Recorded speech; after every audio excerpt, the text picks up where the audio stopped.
Beberapa hari belakangan ini, saya sangat diberkati oleh Tuhan. Saya sangat menikmati pertolongan Tuhan, perkenanan Tuhan. Tuhan begitu baik menyatakan kasih-Nya kepada saya.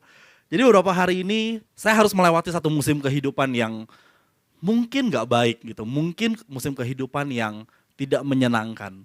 Kalau seperti rekan-rekan tahu gitu ya bahwa papa saya sakit dan harus dirawat secara intens, harus dirawat secara serius. Beberapa hari belakangan ini kita semua benar-benar overwhelmed, capek, mungkin kelelahan, baik secara fisik maupun secara mental. Kita benar-benar ngerasain capek banget gitu ya merawat orang yang sakit. Tapi di dalam perenungan saya gitu ya, ketika saya nunggu di rumah sakit, kemudian saya merenung, berdoa, saya tahu bahwa apa yang sedang saya alami ini semua sesuatu yang baik bagi saya. Ini adalah sesuatu yang Tuhan berikan kepada saya untuk membuat saya belajar, untuk menguji iman saya. Mungkin Tuhan tanya gitu, apakah engkau tetap akan setia? Apakah engkau akan tetap percaya kepada rencanaku di dalam masa-masa yang sulit ini? Itu pertanyaan yang muncul dalam pikiran saya, dalam perenungan saya. Selain capek secara fisik, secara mental, psikis, ada tekanan juga dari kiri kanan. Dan tantangannya adalah gimana saya harus bisa tetap berkata Tuhan Yesus baik. Amin. Saya nggak tahu, mungkin ada di antara kita juga yang mengalami musim kehidupan yang tidak enak. Mengalami hari-hari yang tidak baik. Tapi Tuhan tanya sama kita, bisa nggak kita tetap berkata Tuhan Yesus baik, Tuhan Yesus baik, Tuhan Yesus baik. Amin. Kita percaya bahwa pencobaan yang kita alami nggak akan pernah melebihi dari kekuatan kita. Tuhan nggak pernah menguji setiap kita melebihi apa yang dari kita mampu. Dia Allah yang baik, Dia Allah yang luar biasa. Amin. Oke, kita akan belajar firman Tuhan hari ini. Ini adalah minggu terakhir, boleh ditampilkan slide-nya. Ini adalah minggu terakhir dari bulan Juli dan kita juga berada di akhir dari seri khotbah perjalanan perubahan. Katakan sama-sama, perjalanan perubahan. Yes, sudah sampai sejauh mana kita berjalan? Sudah sampai sejauh mana perubahan kita bergerak? Nah, saya mau review sedikit apa saja yang sudah kita pelajari selama seri khotbah ini. Kita lihat ya. Yang pertama, di minggu yang pertama kita belajar tentang langkah pertama memulai perubahan. Nah, untuk memulai perubahan, langkah pertama itu menjadi sangat penting. Langkah pertama akan menentukan perjalanan kita, betul? Nah, seringkali kita ragu untuk memulai langkah pertama. Kenapa? Karena kita takut gagal. Bener gak ya jalannya ke kiri? Walaupun saya sekarang ke kanan gitu ya. Bener gak ya jalannya ke kanan? Bener gak ya saya harus melangkah ke depan atau ke belakang? Kita takut untuk menentukan langkah pertama kita. Akhirnya kita diam. Dan diam tidak akan menyelesaikan perjalanan kita. Tidak akan ada perubahan terjadi dalam kehidupan kita. That's why kita harus berani melangkah. Langkah pertama menjadi bagian yang paling penting. Betul? Amin. Langkah pertama, walaupun langkahnya kecil sekalipun itu sudah menjadi satu langkah pertama. Nah, di minggu yang kedua kita belajar tentang doa sederhana yang mengubahkan. Kita belajar dari doa Yabes. Doa yang simple, yang cuma disebutkan sekali di dalam Alkitab, tetapi sangat powerful.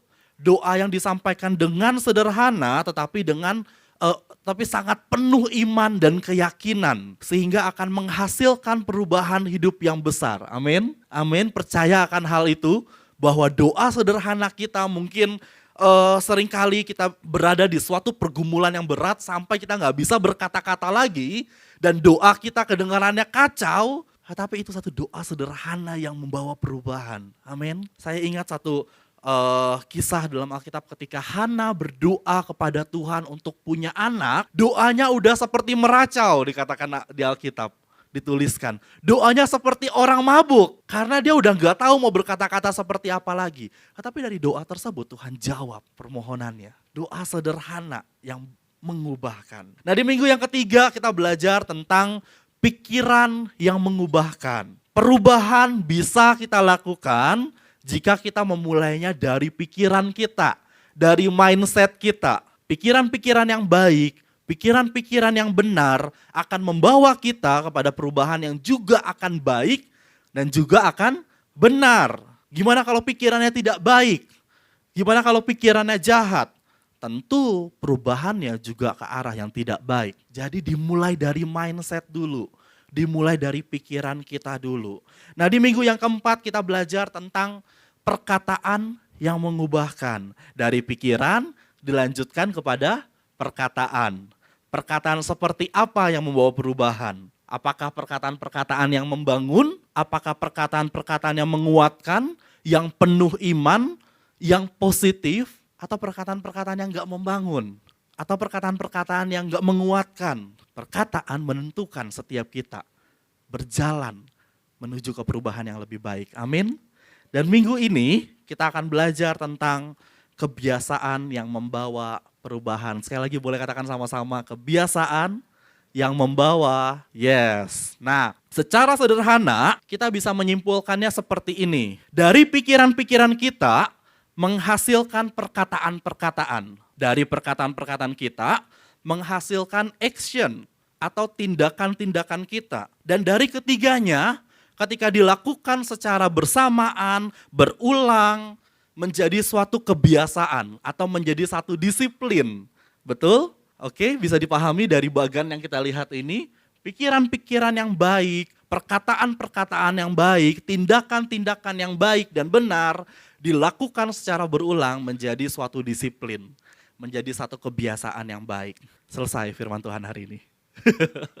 Ya, kalau kita simpulkan seperti ini gitu ya, that easy, tapi ternyata gak sesimpel itu. Bilang betul.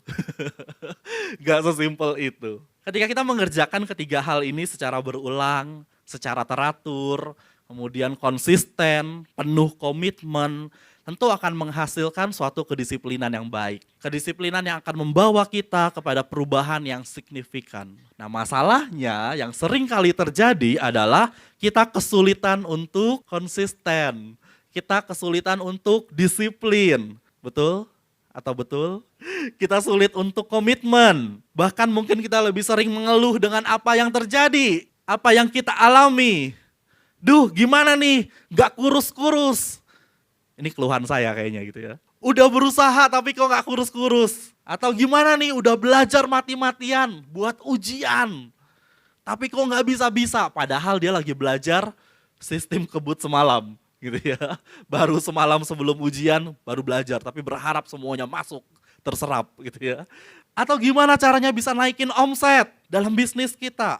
Nah, seringkali keluhan-keluhan tersebut terjadi cuma di pikiran kita, terjadi di perkataan kita. Tapi kita nggak pernah mengambil action, nggak pernah mengambil tindakan. Nah, saya mau kita lihat satu statement yang bagus. Kita lihat ini. Discipline is choosing between what you want now and what you want most. Disiplin adalah memilih antara apa yang Anda inginkan saat ini, sekarang, dengan apa yang paling Anda inginkan. Anda pilih yang mana? Nah, seringkali kita terdistract dengan banyak hal. Saya mau ini, hari ini saya akan olahraga pagi jam 5. Tapi kemudian ketika bangun, aduh kayaknya ranjangnya masih enak nih. Aduh kayaknya jam 6 aja deh.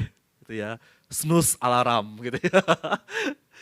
Distraksinya banyak banget, saya mau ini, saya mau itu, saya mau melakukan ini, melakukan itu, pilih yang ini, pilih yang itu. Akhirnya gak ada yang terjalankan semuanya, gak ada yang terlaksana semuanya. Banyak hal yang kita inginkan, tapi kita gak fokus pada satu hal yang sebenarnya begitu penting bagi kita. Contoh simpelnya adalah ketika kita belanja grocery shopping gitu ya, belanja di supermarket atau minimarket, biasanya ada yang sama dengan saya, suka buat list gitu ya, list belanja. Oh, ini saya harus beli ini, beli ini, beli ini, beli ini gitu ya. Sudah ada di list 10 item gitu ya, 10 benda yang akan dibeli. Ketika nyampe ke minimarket atau supermarket, kira-kira apakah cuma 10 belanjaan ini yang dibeli? Kira-kira apakah cuma 10 yang sesuai dengan listnya yang sudah dicek semuanya, kemudian selesai kita pulang? Saya rasa nggak ada orang yang seperti itu gitu ya, yang seserius itu nggak ada.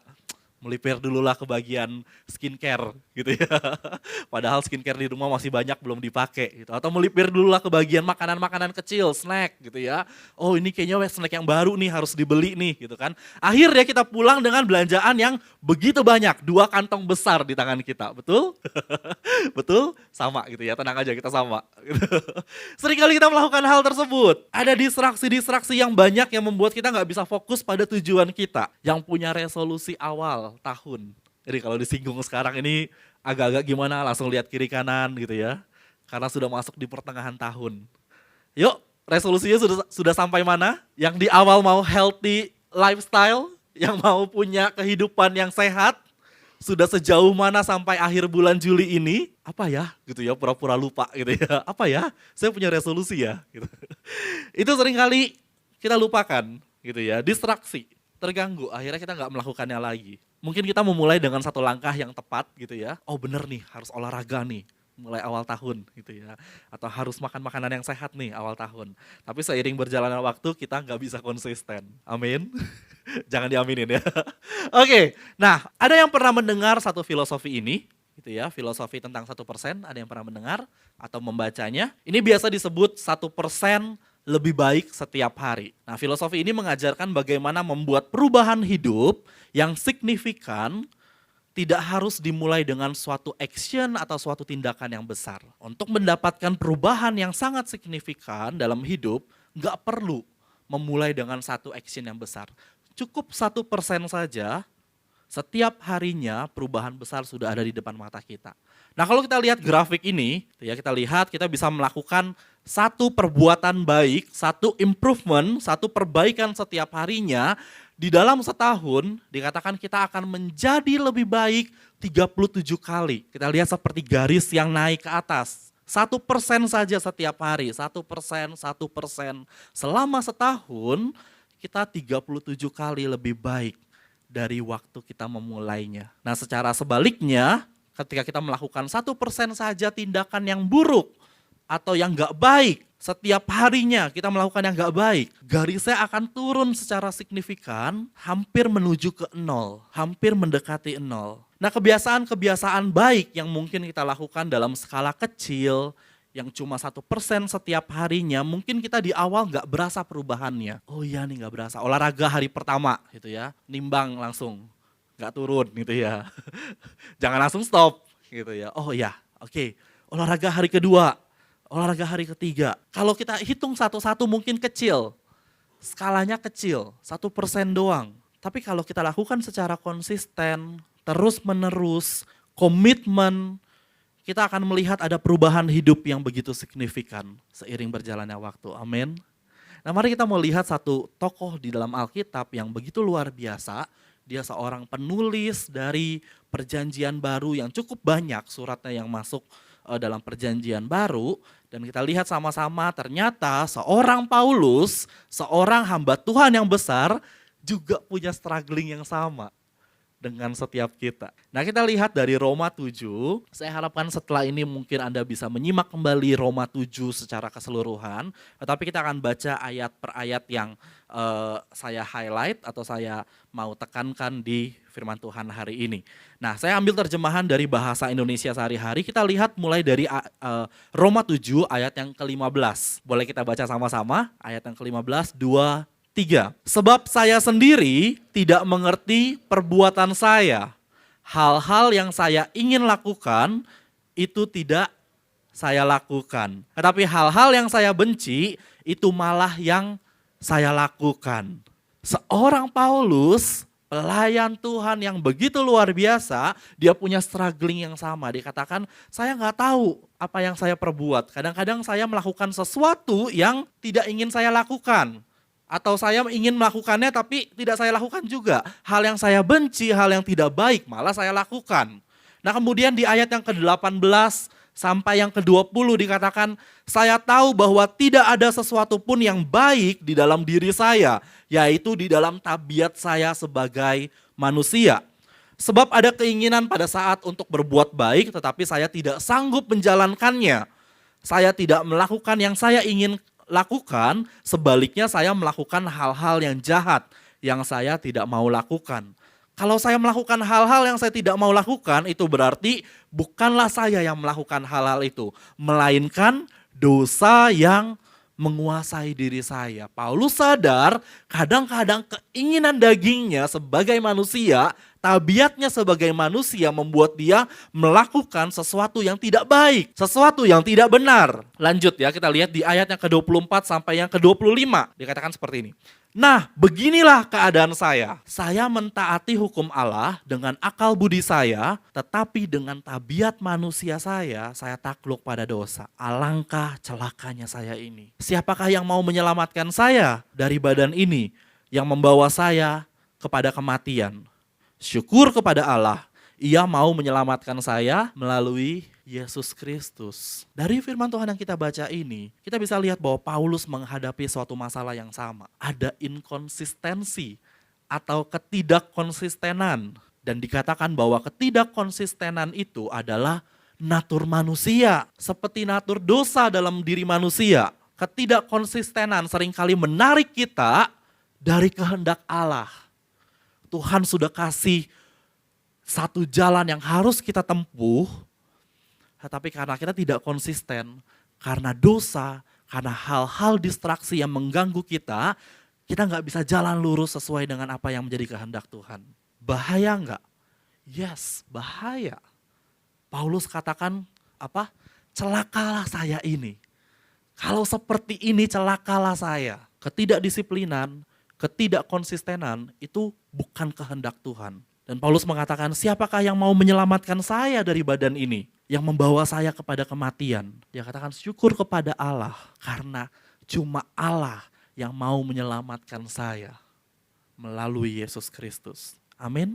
Kalau kita nggak bisa membuat diri kita sendiri disiplin, biarkan Yesus yang mengajar kita untuk menjadi disiplin. Biarkan Yesus yang mengajarkan setiap kita untuk konsisten, untuk komitmen dalam kehidupan kita.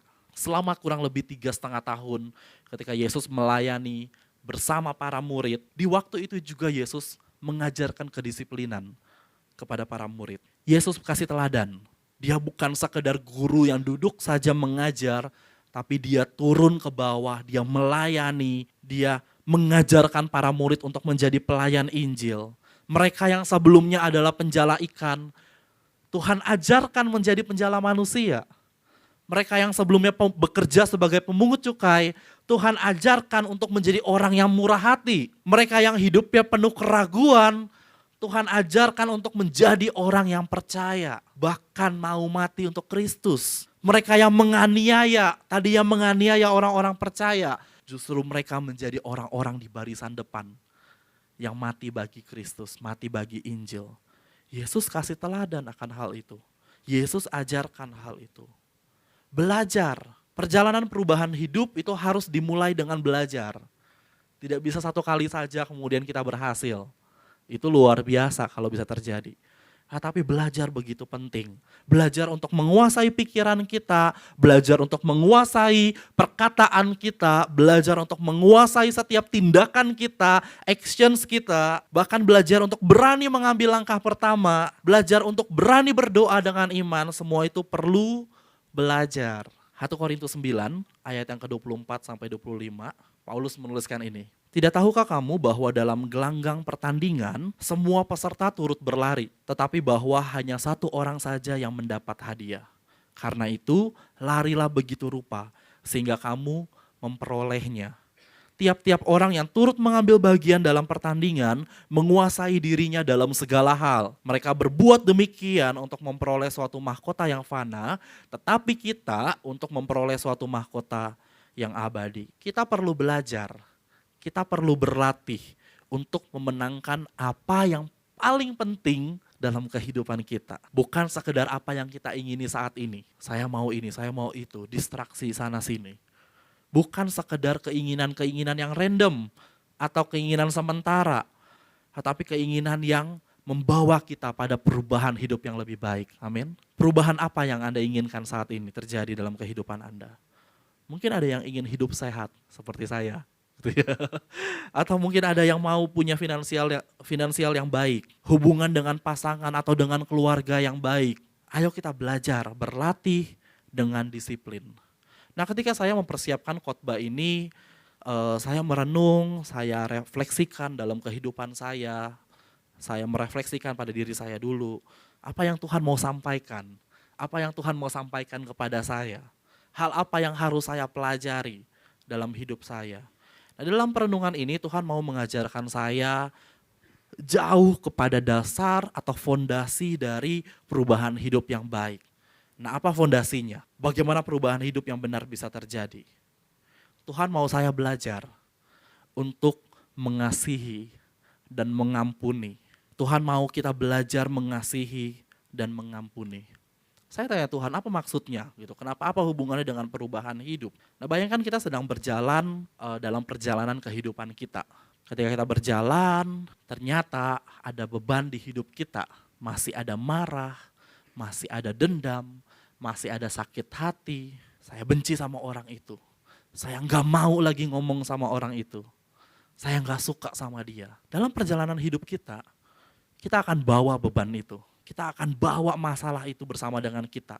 Kira-kira kalau kita jalan tanpa bawa apapun, kita akan jalan dengan sangat mudah, betul? Tapi kemudian kalau kita jalan dengan beban-beban yang seperti tadi, sakit hati, dendam, amarah, kira-kira gimana perjalanan kita? Saya nggak bilang perjalanannya perjalanan yang lurus seperti jalan tol. Mungkin kita harus mendaki, mungkin kita harus sedikit memanjat. Tetapi kalau kita bawa beban yang banyak dalam perjalanan kita akan sulit sekali. Bahkan gak sedikit orang yang mungkin gagal. Udahlah, gak usah ada perubahan.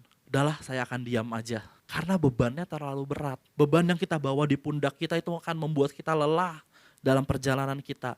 Bahkan membuat kita jatuh. Dari situ saya merenungkan bahwa mengasihi dan mengampuni menjadi bagian terpenting dalam perjalanan perubahan hidup kita.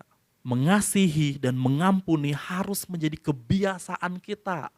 Harus menjadi habit kita yang benar. Itu yang Tuhan ajarkan dalam kehidupan saya ketika saya merenungkan apa yang Tuhan mau bawa dalam perjalanan kehidupan saya, perjalanan perubahan dalam kehidupan saya.